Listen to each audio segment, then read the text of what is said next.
Good evening, I'm Byron Scott with the CTV News Update. The votes are in and College Park has elected a new mayor. He is District 1 Council member Fazul Kaber. He beat out his nearest competitor, Catherine Hope Kennedy, by several hundred votes. Fewer than 2,000 votes in all were cast. Kaber replaces Patrick Woyan, who resigned the day before he was arrested on child pornography charges. Kaber will be sworn in next Tuesday at the City Council session. Well, education leaders vie over the cause of delays in implementing the blueprint for Maryland's future, which mandated a massive increase in school spending and curriculum. The debate appears to be around who will approve the blueprint plans, the Accountability and Implementation Board chaired by former Montgomery County Executive Ike Leggett, or the State Superintendent of Schools, Mohammed Chowdhury. Leggett wrote a letter to superintendents around the state describing a power struggle. In his own letter, Chowdhury describes the ordeal as an inevitable misstep. Leggett says he hopes to have everything in place before September despite the setback. And police ID the teen girl killed during a domestic incident with her father in District Heights Wednesday night. 17-year-old Nia Johnson and her father were found suffering from gunshot wounds inside their home just after 9:30 on the 1800 block of Tannow Place. Both were taken to a hospital. Johnson was pronounced dead. Her father is being treated for life-threatening injuries. Police say this appears to be a domestic-related incident. If you have any information on the case, you're asked to call 301-516-2510. We now know the name of the man who was killed in Forestville last night. The victim has been ID'd as Kendall Batson. Police were called to the 2300 block of Ritchie Road at around 6:30. Police found a man in a parking lot suffering from a gunshot wound. The victim later died at a local hospital. A $25,000 reward is being offered to anyone with information that leads to an arrest and indictment in this case.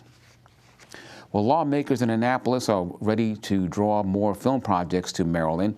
Governor Wes Moore signing the Senate Bill 452 into law earlier this week.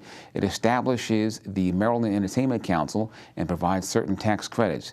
The aim is to compete with Hollywood to get more films made in Maryland. We have a lot of filmmakers in Prince George's County and across the state that are taking their projects to other parts of the country. We want them to make film in Maryland, so we're going to try to help incentivize through this bill and making an investment in them working in the state and creating jobs in the state. And that new law takes effect on July 1. And you're watching CTV News. I'm Byron Scott. Young moms get a gift of some much-needed baby supplies. That story and more. Stay tuned.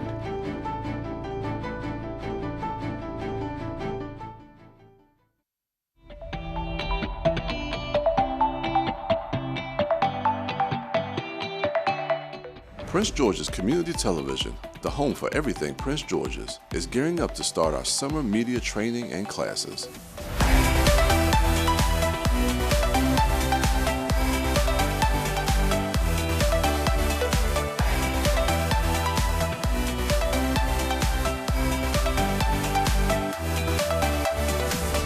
Come to PGCTV and get hands-on training in field production, studio production, producing and directing, and video editing. Learn from industry professionals on how to write, produce, direct, shoot, and edit, and take your skills to the next level.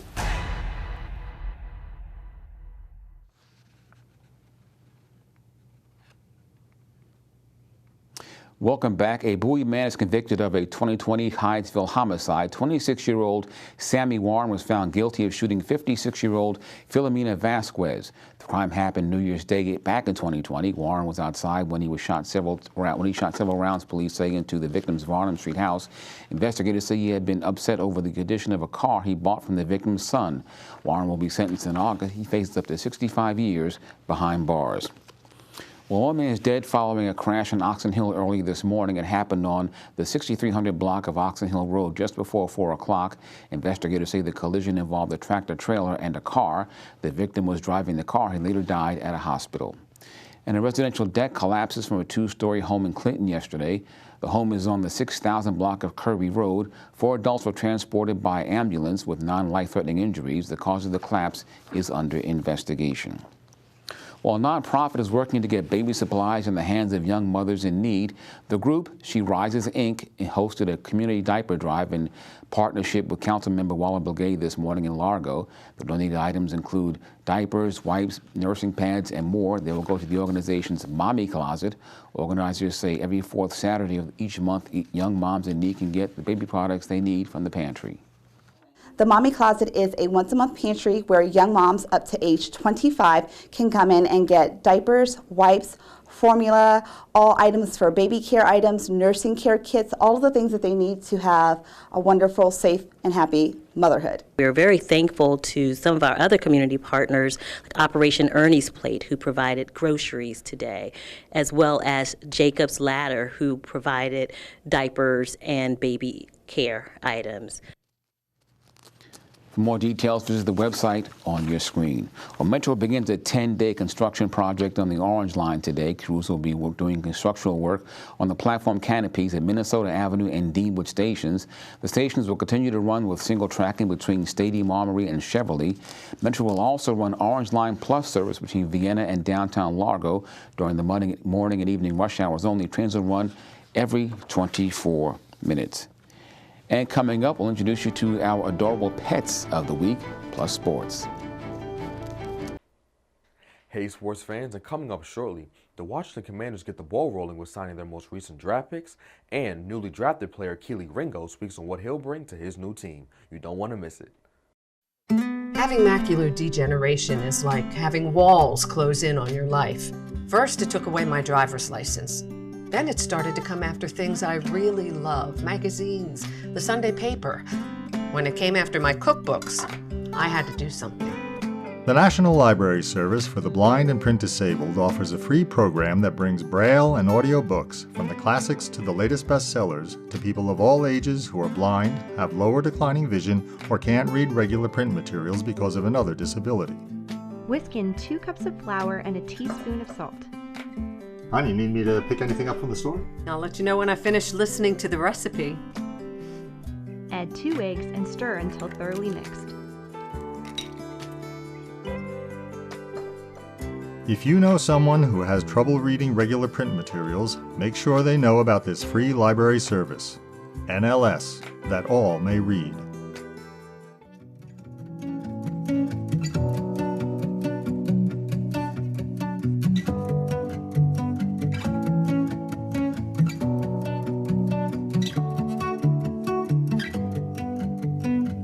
It's time for your Pet of the Week segment, but tonight we will feature several little creatures.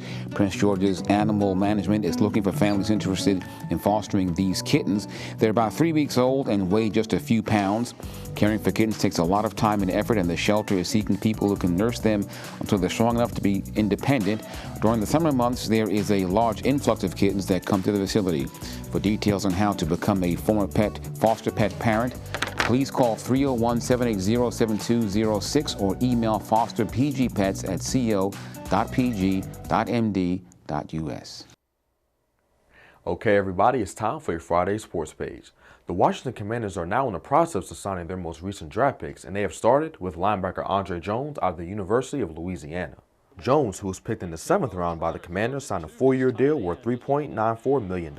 He also received a signing bonus of more than $100,000. Jones played 6 seasons for the Raging Cajuns, and in his 22 season, he recorded 7.5 sacks and 51 total tackles. Switching to another NFC East team, former University of Georgia cornerback Keely Ringo was selected by the Philadelphia Eagles in the 4th round of this year's draft. He recently spoke to CTV News about what he brings to his new team.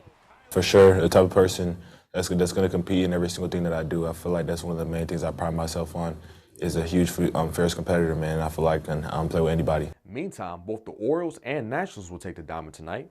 The Nationals will go up against the New York Mets at home at 7:05, while the Orioles will go up against the Pittsburgh Pirates at home at 7:05 as well. And that is your Friday sports page. Simon Buggs, CTV Sports.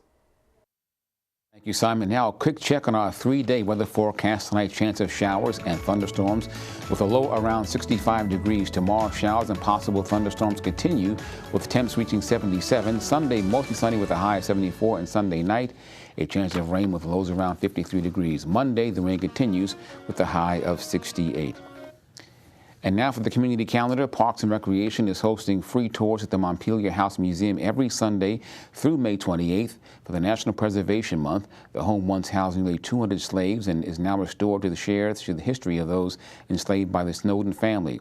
This Sunday, the Sankofa Mobile Museum will be there offering a virtual reality experience on different aspects of Prince George's history. For more details, send an email to holly.burnham@pgparks.com. And that's our news for tonight. I'm Byron Scott. Join us on Monday. Have a great weekend and a great Mother's Day. Good night.